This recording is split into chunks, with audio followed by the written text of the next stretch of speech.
Hello, it's Julie Hankinson again, and as many of you may know, I am a scientist, and I have a tendency to go down the rabbit hole sometimes on some of my projects and research. Now, today, I'm trying to lay out my projects for the year in 2020. And my first project I want to do is to recreate this pair of knickers. Beautiful pair of knickers. They're done in cotton, but I want to make them in a size that I can wear. So I will increase the size of this pattern. As I said, they're currently in cotton with beautiful lace inserts in them. And my rabbit hole is that I want to actually recreate this pair of knickers. See, beautiful. I love the way they button at the top. They're one piece down here at the crotch. All right, so I'm going to recreate them, this pair of antique knickers. I'm going to do it in a lighter weight cotton. I already have a wedding lace set of lace for the insert. I'm also going to recreate it.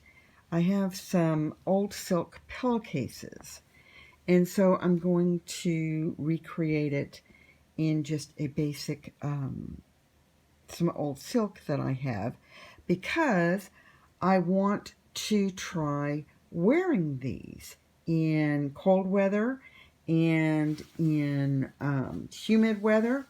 I want to see what the effect was.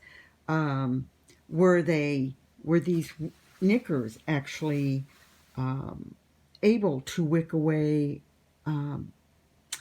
sweat? Did they retain odors? Were they more comfortable in a more luxurious silk fabric? These are just questions that come to mind. So for me, it's about seeing, well, what was the factor as far as wearability. Were they comfortable? Which fabric was more comfortable? So I'm really, I guess, investigating the comfort and the increase in warmth. Were they wicking away sweat? What were the benefits of different kinds of fabrics? Because we see so much beautiful, decadent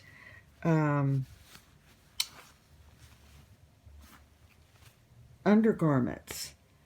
But were they just a fashion item, or were they assisting in the wearer's comfort and hygiene? So, with that thought occurring, I am also this year planning on I have two different pair of antique, they're called, most people refer to them as tap pants, but they were actually called slip-ons. Now this beautiful one is a wrap.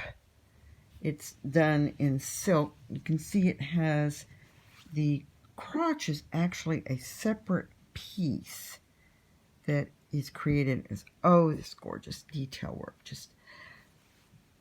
is just magnificent. See how this is put together, and then we have this inset here, and then it does button at the top. So I have this pair of slip-ons, or tap pants, if you will, and then this more commercial one, which is actually from Rogues of Cincinnati, it appears to be. These are also silk. This one is a peach silk, but it's this one was more of a pale pink with an applique, whereas this one is more peach.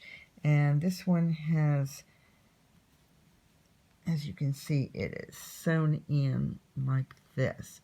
So these are 3 of my projects that I'm going to experiment with creating this year.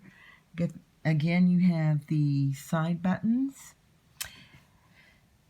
as well as an additional knitting project that I have. I'm going to be attempting to knit a silk waistcoat, or silk, they're called a shirt. Sometimes they're referred to as a sleeping shirt, but I anticipate that that project will actually take me an entire year, because the gauge on the silk is actually 15 stitches per inch.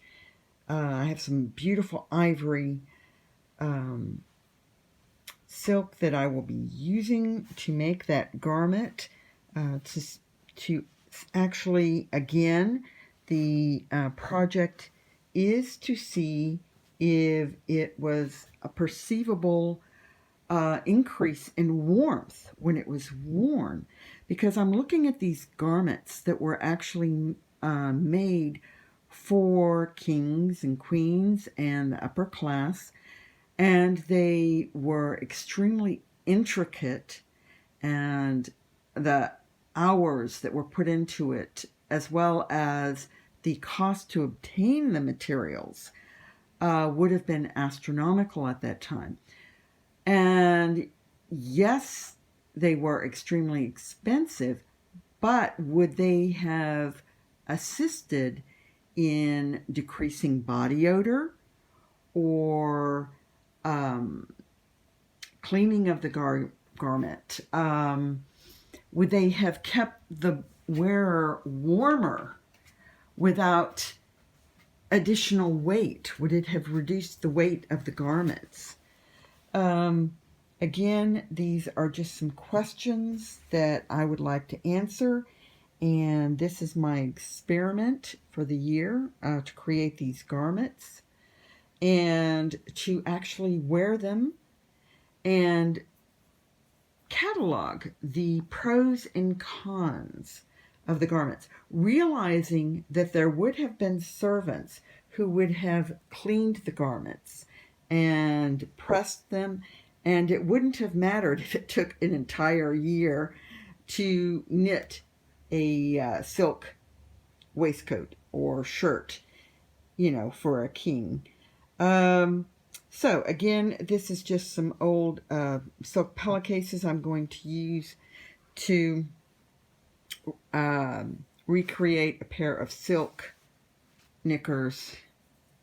Again, these are actual antique garments that I will use, but I will increase the pattern size so that I can wear them myself, so that I can actually determine the comfort and wearability, the warmth, the coolness, yes, even the odor factor of each of the garments, and made of different fabrics.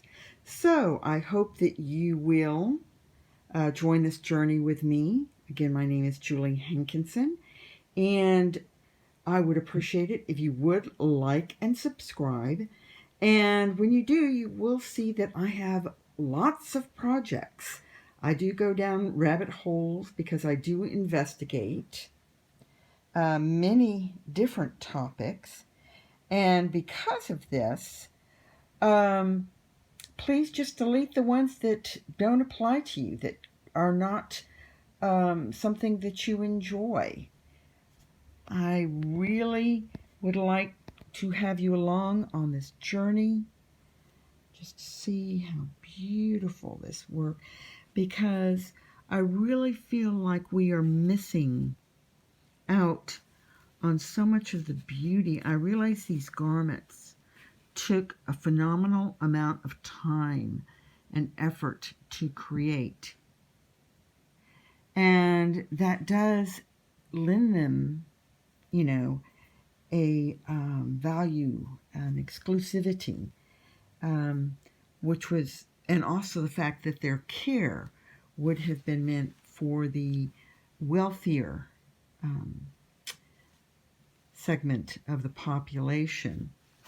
But yes, it would have been for the wealthier, but I just can't see them wearing garments that were not contributing to their comfort and were not a benefit to them in some way, whether they were living in hot climates or colder, like England.